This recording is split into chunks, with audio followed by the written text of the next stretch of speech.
Hello. So today I want to talk about my experience in a mental health hospital.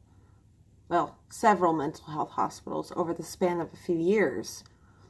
So it all started when I was 13. I started to get violent. I started to act out. I started to fight with my mom a lot more and run away.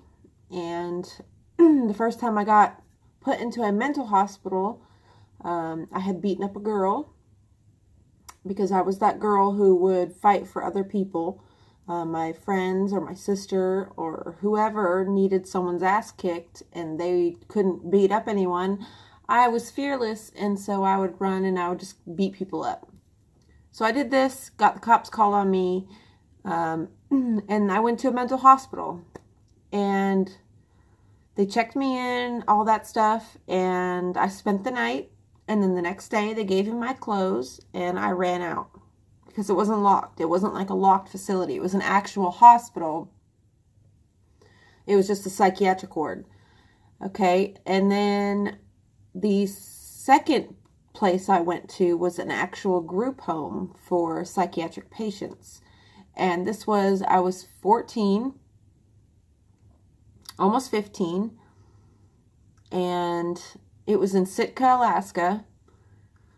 I was going to several mental health doctors, and I was on so many different medications at this point. I was on Wellbutrin. I was on Zyprexa, sorry. I was on Zyprexa, Wellbutrin, and Seroquel, and Trazodone. I would take the Seroquel in the morning as well as at night. Trazodone was at night, and the Wellbutrin was in the morning, and the Zyprexa was for when I got anxiety. Now, the longest stay, I ended up running away from that place as well, so they sent me back to a juvenile detention center. And then in 2004, July of 2004, after spending many months in a detention center, I was sent to Copper Hills Youth Center in West Jordan, Utah. And when I got there, I did not know what to expect. I didn't have any hair, because I had went through a phase of being manic, and I shaved my head. So I had like this much hair. I got there, and the way it was set up, it was just like one big room. One of the walls was windows, and each room held 3 girls. And there was 2 rooms right next to each other for the sleeping. And in between those rooms, a staff member would sit and watch us sleep every single night. Where the place was, it was in the middle of nowhere. The closest place to us was Cisco Food Factory, where we got our food. And a few miles the other way was a high school. We were really close to the Kennecott Copper Mine in Utah, and it was shaped like an octagon. And each part of the octagon was a different wing. So one part was Girls A, which was girls like me. Girls B, girls with like mental problems, like who are autistic or things like that, who couldn't really take care of themselves. And then there was Boys A and Boys B, which Boys A was like people who could take care of themselves but had mental health problems, behavioral health issues.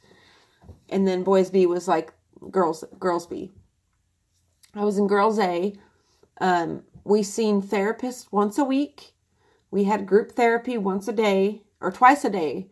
We would wake up and we would write our goal for the day and how we're going to accomplish that goal. And then at night, we had to remember that goal and see if we accomplished it and blah, blah, blah. We went on a point system and a level system. There was 5 levels. There was solitude, which when you first get there, you're in solitude, which means you don't get any personal property. You don't get any personal clothes, anything, no personal anything. And then you go from solitude to apprentice. Apprentice was like you got your personal things, but you had no other privileges. You couldn't do anything else. And then there was, I can't remember what the other one was. There was another one. And then there was leadership. Leadership, you got to run groups. You got to go out on field trips. They took you places. You just got a lot more privileges. When I was on leadership, I learned, they took us skiing. They took us to ballets, like in downtown Salt Lake City. They took us to the arcade. They took us, I remember we went on a boat one night on Halloween, and it was like a haunted boat ride. We just got to do a lot of things, and it was really fun. That part of it was, I experienced a lot. Met a lot of great people I still talk to. And then there was Mentor. Mentor was the highest one you could get. I was only on Mentor one time. When you get on Mentor, you get $50 to spend, and they take you out by yourself. Of course, I went out and got my hair dyed. I got black hair with red hair with black streaks in it. And they made us do like team building exercises. I remember one time they out back they had like a ropes course, and we had to like go across this rope blindfolded with other people telling us how to get across. There was just a lot of team building things. When we got in trouble as a group, we had to run laps outside, or we got put on shutdown. Now, shutdown was awful. I hated it so much. Everyone hated it. It went on for 2 weeks, and we got everything, all privileges taken away. We all got put in scrubs. We all got our personal belongings taken away. We had to sit in the day room at tables and write with crayons, mind you, because remember, we're in a behavioral health center. People like to cut on themselves. I don't know if you can see my scars, but I've got plenty of them. So people ruined the pencils for us because they would take the metal part of the pencil off where the eraser is, and they would use that to cut themselves. It was just awful. We had to use so many things that were like, I don't know, we were treated like children who didn't know how to act, which a lot of them didn't, because the age ranges were 13 to 17 that were in there. I was in there from 15 to 17. So I was in there for quite a while. And then, while I was in there, I had gotten tackled a lot. It was run by a lot of big Samoan people. And like if you got in trouble and everything, you would get tackled. They would straight tackle your ass. I remember one day didn't want to go to my room. I don't know. I just felt like acting out because I was bored. So I started to, I was sitting in the day room in between these they were like shelving units. I was sitting in between them, and I was hoping nobody would notice me. And of course I get noticed, and I kid you not, 5 Samoans tackled me. 1 on each leg, 1 on each arm, and 1 holding my head. And they injected me with Thorazine and Haldol.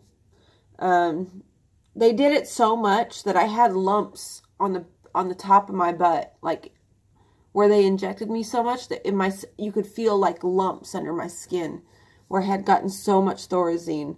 I was like a zombie at this point. Like I don't know, if I look at pictures of me now from back then, and my eyes were like this, and I just like had no emotion in my face, nothing. I was just like blah. And It was awful. I mean, like, I don't know. I look back on it now and it seems like a bad dream. But then after that place, I got put into one more mental hospital when I turned 18. I got put into a hospital called Cottonwood Youth Academy in South Salt Lake City, Utah. And it was like a new hospital. There was only 5 girls in the unit I was in because it was new, and they had younger kids there, like it was 13 to 17 on one side of the building and then 18-year-olds up on the other. So I was with the 18-year-olds, and I mean, coming from Copper Hills, it was like a vacation. Like, we got soda, we got to stay up late, we got to go outside a lot more. I don't know, there was no schooling. It was just so much less structured. And in that place, they did a lot of weird testing on me. I don't know what it was for. So if anyone watches this and they could tell me if they've been through this, if they could tell me what this was for. What they would do is I would go into my therapy sessions with my therapist. They would put me in a little dark room on this... it was almost like a bed, like a hospital bed. You know how like the hospital bed, the top kind of raises up and the leg part is kind of like this?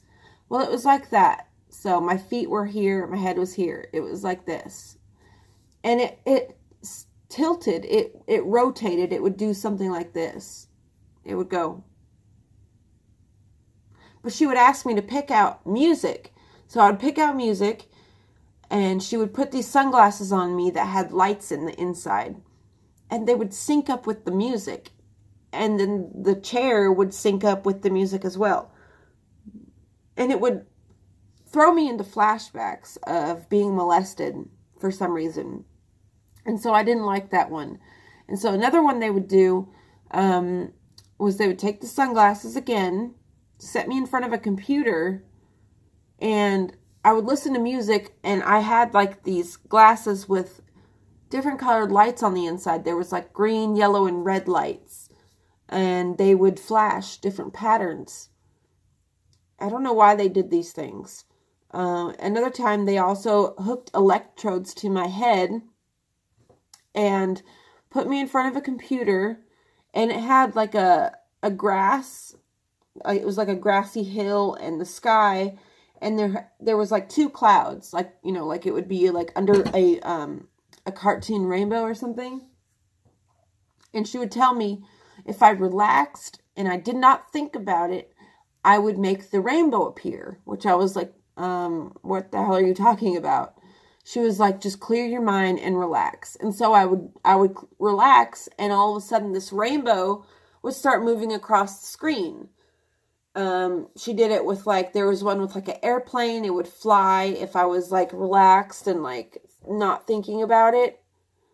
And to this day, I've looked it up online, what these treatments could be. And I still don't have any answers, which, you know, is kind of worrisome. It's like, were they trying to brainwash me, or what the hell was going on? So yeah, that's, you know, I could go, there's a lot more stories I've got from the mental hospitals of the drugs they would give me, how they made me feel, my experiences being strapped down on a 5-point restraint bed, just a whole lot of bullshit that I went through in those hospitals. And then when I came out, I tried to slit my throat because I was on so many medications that when I went cold turkey on them, I tried to kill myself several times. I slit my throat, slit my wrist. I would take medications. I would take all my medicines. I went periods of being awake for a week and sleeping for a week.